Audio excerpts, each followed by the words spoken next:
On dissocie même plus notre chambre des amphis. D'accord. Genre, on dissocie plus l'espace de détente et l'espace de travail. D'accord. Et ça peut plus durer parce que du coup, on déprime.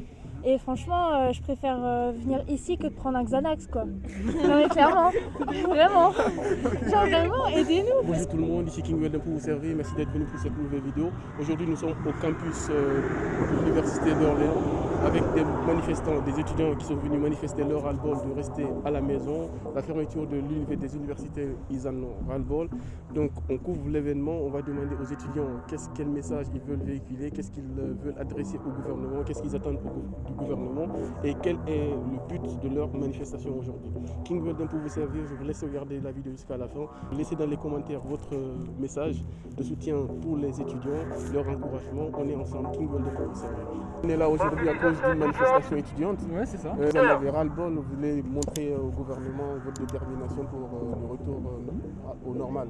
Quel message as-tu à adresser au gouvernement ou qu'est-ce que tu ressens là actuellement? Là déjà aujourd'hui, le but de cette mobilisation, où il y a quand même pas mal d'étudiants qui sont présents là sur l'esplanade devant le château de l'Université d'Orléans, c'est de dire que nous les étudiants on est capable de respecter les gestes barrières. Pendant trop longtemps, là, début du mois de janvier, la ministre de l'éducation, de l'enseignement supérieur nous a trop dit qu'on n'était pas capable de respecter des gestes barrières, qu'on allait manger des bonbons, qu'on allait se les partager, etc. Non, là, comme tu peux voir, je sais pas si tu vas faire des images, mais on discute et tout, on a le masque, on est loin, on se fait pas de bisous, on se partage pas de bonbons, on se partage pas de nourriture. On respecte les gestes barrières. Qu'est-ce qui vous amène aujourd'hui ici? En fait, on en a marre d'être en distanciel pendant quasiment maintenant depuis un an. Et psychologiquement, on suit plus. On a des cours, ils sont même pas de qualité, des examens qui sont dans des conditions, on n'en parlera même pas. Au bout d'un moment, on veut dire stop, quoi, et qu'on nous écoute et que tout redevienne à peu près normal pour nous, quoi. D'accord. Tu es étudiant aussi? Je suis étudiant ici en STAPS à Orléans, je suis en 3e année. D'accord. Et comment ça se passe ces études cette année avec Cette année, ça a été une année, le début d'année a été un peu compliqué, mais on va dire mieux géré par rapport à la fin du dernier, à la fin de l'année précédente. Les visios sont pas forcément faciles pour nous étudiants et pour les enseignants. Être caché derrière un ordinateur, derrière un écran, on n'a plus de relations sociales, on n'a plus de lien social. Donc c'est un peu compliqué. On est là aujourd'hui à cause de la manifestation des étudiants. Quel message avez-vous adressé, quel message de soutien et quel est le but, pourquoi vous êtes là aujourd'hui?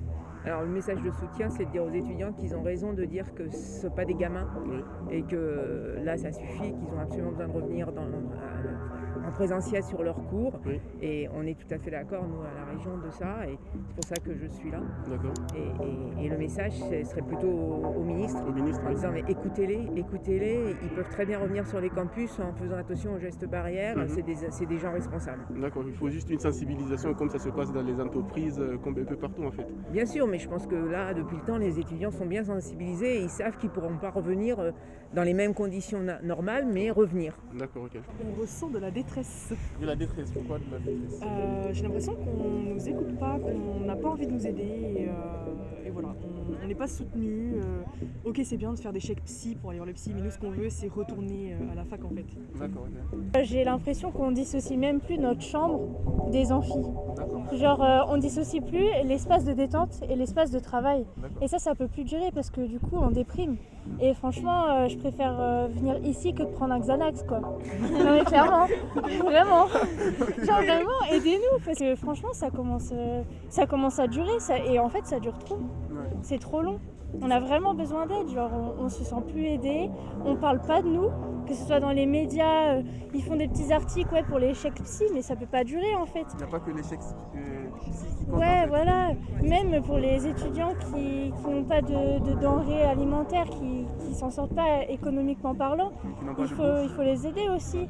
Ceux qui sont enfermés dans leur petit appart de 9 mètres carrés, on en parle aussi, on n'en parle pas assez. Je suis désolée. Quel est le but de l'événement aujourd'hui, parce que vous êtes regroupés ici? Alors le but de l'événement, donc on se mobilise pour faire comprendre qu'on en a un peu ras-le-bol.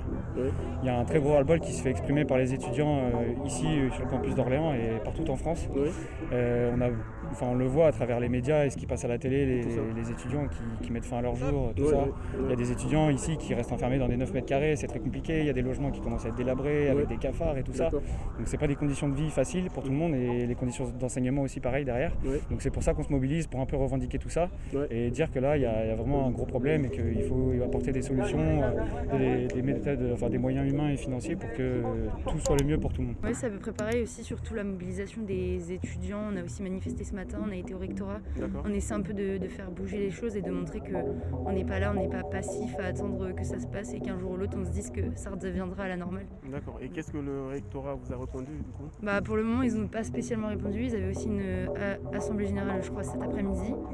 Donc on espère que ça évolue dans de bonnes conditions pour peut-être espérer des réouvertures de certaines facs. Mais... Les transports aussi, il y a les gens qui sont proches et tout, ça ils n'ont pas interdit. Oui, et il y a plein de choses, les lieux de travail et les gens se rapprochent. On ne peut pas exclusivement priver les étudiants de faire leurs études à cause en disant qu'on ne peut pas respecter les gestes barrières. C'est sûr qu'on peut respecter les gestes barrières. C'est ça, en fait on se sent un peu trop mis de côté, tu vois. Par exemple, si je te donne un exemple, il y a des étudiants en lycée, ils sont 30 dans les classes, etc. Eux ils respectent les gestes barrières, etc. Un étudiant à l'université c'est exactement pareil. Il est totalement capable de pouvoir respecter des gestes barrières, d'être sage, de ne pas faire la bise à quelqu'un et puis de venir en cours. Et puis il a besoin d'aller en cours parce que il y a des étudiants qui voient personne, qui sont dans leur résidence universitaire et qui sont tout seuls toute la journée. Alors permettre de revenir en cours, on ne demande pas forcément que les restaurants ils ouvrent, on aimerait bien que les restaurants ils ouvrent, ça c'est sûr, mais au moins qu'on puisse se retrouver et aller à l'université pour pouvoir voir du monde. Quels sont les messages que vous avez adressés aux recteurs? En fait, on venait tous avec des banderoles pour leur faire comprendre qu'il faudrait avoir plus de personnel, qu'on ait des infrastructures de meilleure qualité, plus de place aussi. Et que du coup tout ça nous sorte en fait de cette misère de rester avec soit des gens qui n'ont pas de connexion, d'autres qui en ont, de bouger, de faire des allers-retours comme ça. C'est vraiment des conditions pas faciles. C'est vos avenirs en fait, parce que rester à la maison, faire des cours à distanciel, je pense qu'après ça devient pesant. En fait. Ça devient super usant quand tu restes chez toi. Il y a plein de gens qui travaillent en télétravail, mais suivre des cours magistraux depuis la maison, c'est quand même compliqué. Tu restes par quelquefois 8 heures dans la journée derrière ton PC, à écouter juste une voix qui parle, à taper sur ton clavier d'ordinateur, et tu vas parler à personne dans la journée. Tu es resté derrière ton bureau, dans ton lit, sur ceux qui n'ont pas la chance d'avoir une chambre assez grande pour avoir un bureau. C'est compliqué, c'est très compliqué. D'accord, pas de souci. Merci d'avoir participé. Est-ce que tu as un message à adresser au gouvernement ou aux responsables du campus? On peut vous dire, rouvrez les universités, on en a besoin parce que ça devient compliqué et plus le temps sera long, plus ce sera compliqué de revenir à une situation normale pour les étudiants. Dites-moi, seriez-vous prête à vous vacciner pour qu'on puisse rouvrir les universités? Les étudiants sont-ils prêts? C'est mort. C'est mort. Non mais c'est mort parce que leur vaccin, c'est pas du jour au lendemain qu'on fait un vaccin, je suis désolée, il y a des études qui doivent être portées dessus. Un vaccin, il faut des années, sinon ça saurait. Même le vaccin de la grippe, il est toujours pas au point, le virus il fait que de muter. Donc c'est pas en un an qu'on peut sortir 10 vaccins, je suis désolée, non, donc non c'est mort. C'est mort, ok. C'est ça. Après non mais c'est une question compliquée, je pense qu'il y a un gros débat aussi encore là-dessus. Certes ça peut être une bonne idée et à l'inverse on sait pas réellement les vrais effets qu'il peut y avoir après. Donc chaque corps va réagir différemment. Si on n'a pas le choix et que c'est la solution pour réouvrir les facs, je pense que les étudiants seront majoritaires pour dire oui on le fait.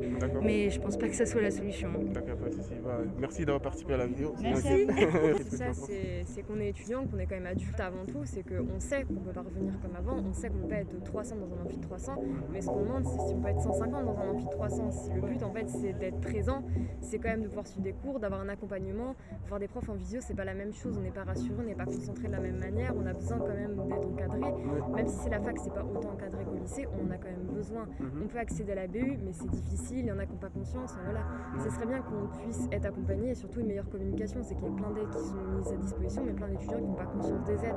Par exemple, il y a des distributions alimentaires sur la fac, il y a sinon des aides pour des emprunts d'ordinateurs portables, il y a des aides financières pour acheter des ordinateurs portables, il y a plein d'aides possibles, mais il y a un problème de communication. Des difficultés de connexion aussi sur Internet aussi. Oui, c'est ça, c'est qu'il y a une précarité informatique, il y a une précarité alimentaire, il y a une détresse psychologique, il y a plein d'aides et ce qui est bien, c'est que c'est bien que ces aides soient mises en place, mais il faut aussi communiquer dessus pour que les étudiants puissent comprendre et pouvoir aller vers ces aides. En fait. Qu'est-ce que vous attendez du gouvernement dans ces temps-ci? Ce que j'attends du gouvernement, déjà dans un premier lieu, c'est qu'on ait un but, une deadline en fait, parce que clairement on avance et on ne sait pas où on va. On n'a pas de date, enfin à part la date de nos examens, mais voilà, qu'est-ce que nos examens vont vouloir plus tard, tu vois. Là on en parle à l'heure actuelle, le bac Covid, tu vois, et ça va être pénalisant pour ceux qui vont passer le bac cette année. Oui, bien sûr. Donc ce qu'on attend, c'est une deadline et savoir où on va, surtout ça. Oui. Parce que faire suivre des cours sans savoir où on va, assister aux cours, se lever tous les matins, être dans la même chambre tous les jours et pas quitter son lieu, c'est le lieu de vie, le travail. À un moment donné, À un moment donné, c'est pesant et il faut qu'il y ait des solutions qui soient apportées pour tous les étudiants à tous les niveaux. D'accord, il n'y a pas de souci. Merci d'avoir participé à la vidéo. Et merci beaucoup à toi d'être venu, d'avoir couvert cet Il n'y événement. a pas de souci, merci beaucoup. En général, comment ça se passe vos études en distanciel? On n'est pas motivé du tout, on n'a pas envie. On est chez nous, on se lève, on est chez nous, on va sur nos cours en ligne, on mange chez nous. En fait, toute notre vie, on est chez nous, donc on n'est même pas dans un climat de travail, ce qui fait qu'on est plus motivé, on s'inquiète pour notre avenir parce que nous, par exemple, on est en 3e année, on vise un master, tout ça, en fait, ça nous fait peur et on n'arrive plus à se motiver, on n'arrive plus à être dedans.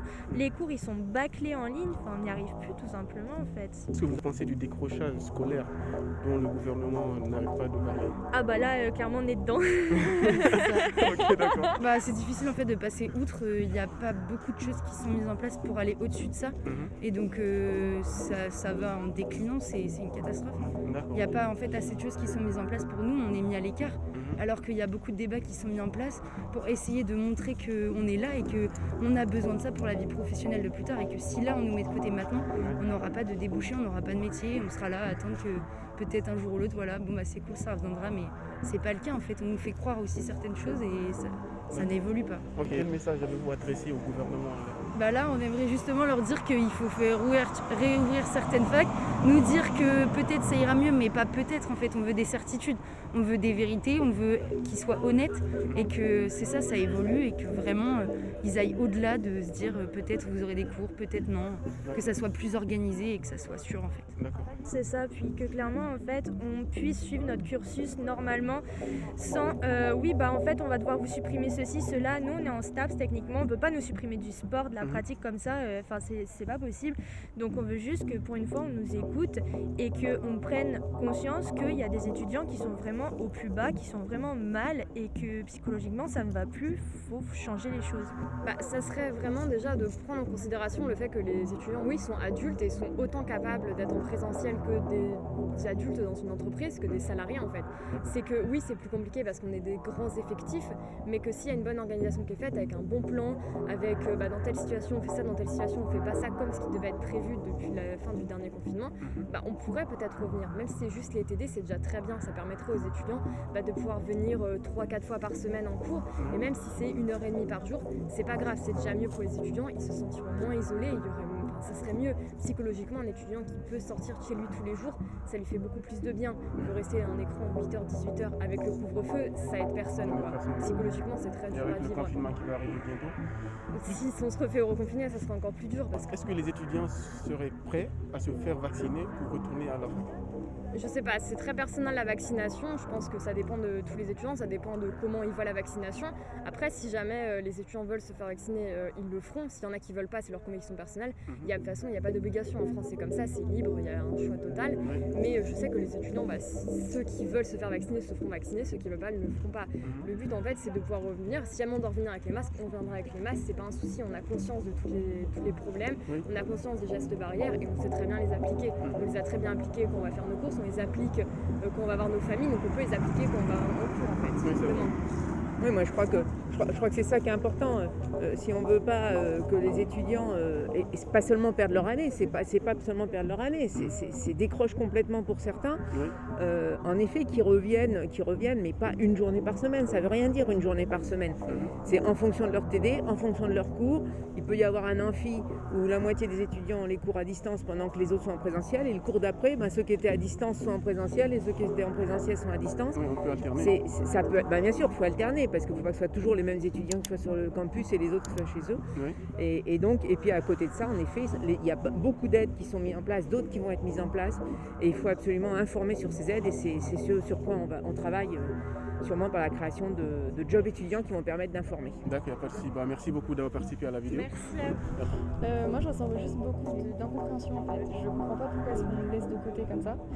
Et il faut juste que ça cesse parce qu'on a aussi besoin, comme les lycéens, comme les primaires, d'apprendre et d'avoir ce contact avec les profs, avec les élèves pour pouvoir qu'on puisse avancer en fait. Du coup, moi personnellement, j'aimerais bien tout simplement qu'on nous écoute parce que ça va faire littéralement 1 an qu'on n'a pas mis les pieds dans un amphi dans des conditions décentes. Les cours en visio, c'est plus possible. Enfin, même les professeurs, on les voit, ils sont à bout. Eux aussi veulent nous retrouver, tout comme nous. Ouais. Et comme elles ont dit, c'est bien gentil les chèques psy, mais c'est pas ce qui va nous arranger.